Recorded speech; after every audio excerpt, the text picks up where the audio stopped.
hocam şöyle. Ben o tarafa. Tamam. Gel sen. Gel sen başla. Katlayalım diyor. Şöyle katlayalım. Ne kadar? Siz söyleyin. Söyleyin mi? İyi. Tamam. Bari hocam bak benim yaptığım gibi taklattıracağız. Taklattıracağız. Tamam. Kızlar bırakın de. Bırakın. Kızlar.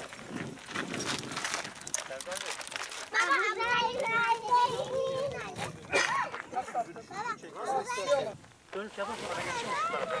Şu tarafa geçin şuna. Neyi? Yine sen söyle bırakacağım zamanı. Reis. Bak amca giderken onlar, o giderken böyle bir sonra götüreceğiz. Tamam mı? Hadi. Hadi tut burayı da gidelim. Bayrak bizim de bayrak. Ara ara güzel geliyor rüzgar çünkü. Filistin bayrağı bizim de bayrağı.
Farklı bir yine eylemdeyiz.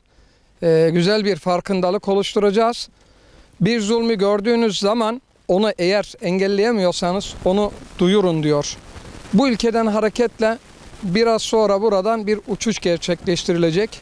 Çok büyük bir Filistin bayrağıyla pilotumuz uçacak inşallah ve biz yine Netanyahu Arap liderlerine sessiz olun demişti. Biz bu sessizliği bozmaya devam edeceğiz. Dünyaya bu zulmü duyurmaya devam edeceğiz. On binlerce insanın soykırıma uğradığı, katledildiği bir ortamda susmamız mümkün değil. Haksızlık karşısında susan dilsiz şeytandır. Biz bu şeytanı olmak istemiyoruz. Burada mazlumun dini sorulmaz. Ne olursa olsun biz bu haksızlık karşısında tepkimizi, tavrımızı sürdüreceğiz. Dünyaya bu zulmü duyuracağız, bu soykırımı duyuracağız. Biraz sonra inşallah pilotumuz uçuşunu gerçekleştirecek. Dünyaya biz yine barış diyeceğiz, yine sükunet diyeceğiz, yine haksızlık karşısında ses verin diyeceğiz. Sadece Araplara değil, tüm Avrupa'ya, tüm dünyaya ben insanım diyen vicdan sahibi herkese buradan sesleniyoruz, seslenmeye devam edeceğiz. Başkanımın da dediği gibi bugün burada sessizliği bozmak için paraşütlerimizi kullanarak bir uçuş gerçekleştireceğiz. Filistin halkımıza buradan selam gönderiyoruz. Yalnız değilsiniz. Dualarımız, ellerimiz ve dillerimizle sizlerle birlikteyiz. İnşallah hep beraber Mescid-i Aksa'da birlikte olacağız. Dün de başkanımla görüştük. Dedim böyle bir fikrimiz var. Nasıl yapalım mı? O da çok memnun oldu. Hemen faaliyete geçelim.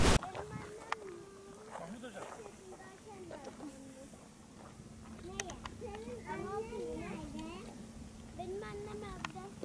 Bebeğimiz var dışarıda. Erkek mi kız mı? Erkek. Tamam. Tamam söyleme. Tamam. Hadi be. Yatayacağım. Tamam. Bir tane tamam. Abi ya. Ağırlık vurup sarıyor.